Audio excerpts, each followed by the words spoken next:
Þetta náttúrulega óvenjulegt félag inn á íslenska markaðinum, hérna svona bara námuvinnslu fyrirtæki og það er náttúrulega að læra og skilja mjög margt í starfsemi, það byggist náttúrulega á leyfum, það er að vinna svona jarðlög, það er að, hérna, við höfum nú aðeins talað um þetta félag hér áður og hérna, við höfum mjög hrifnir af því hvernig til hefur tekist hjá félagum vegna þess að það námuvinnsla hefur lengi verið á döfinni í Grænlandi en kannski bara ekkert gengið. Þetta er eiginlega fyrsta svona sterka félagi sem er að ná ykkur fótfestu þó að sé kannski ekkert rosalega hátt metið en þannig dag í dag. En þetta félag það er tvískráð. Þrískráð meira að segja. Hvað segirðu? Það er meira að segja þrískráð. Förum þá bara í það, já, aðeins gildi, sko, svona tvískráninga og þrískráninga. Já. Förum bara, hvaða almennt hefur það, hvaða gildi hefur það að vera tvískráður, sko, bæði kauphöllin og erlendis? Já, ég get kannski útskýrt það á mér, ég finn kannski bara að nota Amarok sem dæmi og svona grípa þennan punkt þarf svona ákveðna sérhæfingu að meta hvað þetta er annars konar félag heldur en hérna mitt Festi eða Kaldalón eða Heimar. Þetta er eitthvað sem við hefum ekki séð áður hér á Íslandi og félagi svona rekstri vilja yfirleitt svona líta til sérstaklega svona, maður líta til svona sérhæfðra fjárfesta. Já.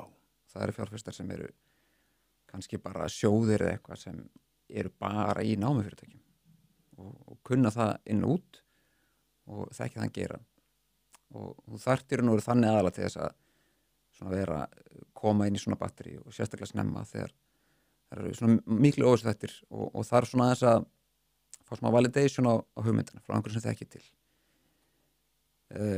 Það sækir ekki hér á íslenska markaðin. Við erum bara með lítið markað, það er hérna ekki er svona forsnörð eða nýsvoliðis, nei. Nei, ekki svona þessa típu fjárfestum. Ekki þessu, ekki svona óvissu típu, já. Já, kannski óvissu típu, en ekki það sem eru sérhæfðir í ákveðnum geirum. Okay. Hér erum við það sem er meira kallað svona generalist fjárfestar. Þeir eru kannski, geta verið alveg til í að taka áhættur, en þeir sko þekkja fjárfestingar almennt mjög vel, en ekki kannski einstaka greinar upp á 10. Og þannig að sko fyrirtæki leita oft út fyrir landstina að þessum sérhæfðu fjárfestum. Það sem hefur síðan komið í ljós er að þegar þú kemur á erlenda markaði þá er hérna ein helsta áskorun sem þau standa frammi fyrir mjög gjarnan þau ná ekki til generalist fjárfestuna. Þeir eru nauðslegir með. Já. Þeir koma með aðra sín heldur en hérna sérhæfðu fjárfestunir getur verið mjög gagnleg sín inn í púkið, má segja. Þeir koma yfirleitt með meiri seljanleika sem er svo aftur eitthvað sem sérhæfðu fjárfestunir horfa til, sko, ég tek ekki þátt með sér seljanleiki og þannig að þú ert komin á þessa markað úti þá ertu bara hérna litli fiskurinn í stóru tjörninni, það er kannski athygli einhverja sem þekki þinn geira en almenningur, einhverjir lífeyrissjóðir eru kannski ekki komið inn. Það farið eftir á móti hér og þar Amarok einmitt mjög gott dæmi svona bæði sko hvaða möguleika þú hefur að þau koma á framfæri. Eldur Ólafsson forstjóri, hann hérna bæði hann sjálfur mjög duglegur að koma sér á framfæri að mæti viðtöl, hann mætir í það oft komið einhver hlaðvörp, góður í að útskýra og svo leiðis. En íslenski markaðurinn og íslenska þjóðin eða hvernig við súmörum það saman líka, gefur hann líka hann plattform fyrir svona aðila. Hann fær athygli hér, sko. Hér er hann stóri fiskurinn litli tjörnin. Já. Herru, þetta er svolítið skemmtilegt hvernig þú gerir þetta, segir frá þessu. Lítill fiskur úti í stóri tjörn eða þá stór fiskur í lítilli tjörn. Þetta útskýrir þetta ágætlega fyrst mér með þessu, sko. Og þannig að hann bæði hefur hann og aðrir hjá Amarok gert þetta vel, finnst mér, að koma sér á framfæri hér.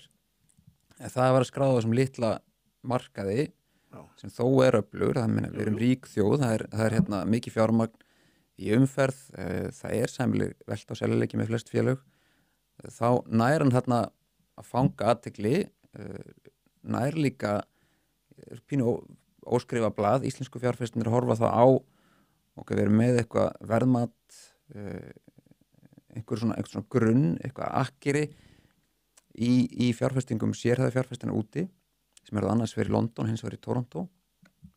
Það er þessi þrískráning Það er sko. þrí- það er þá Kanada. London, það er London, Toronto, Kanada Ísland. og svo Ísland, Reykjavík. Já. Og úr varð að vissulega sérstaklega London alveg lífleg viðskipti þegar hafa verið mest hérna á Íslandi og og þannig að hann fær svona dálítið best of both worlds. Ég skil, úr þessu. já.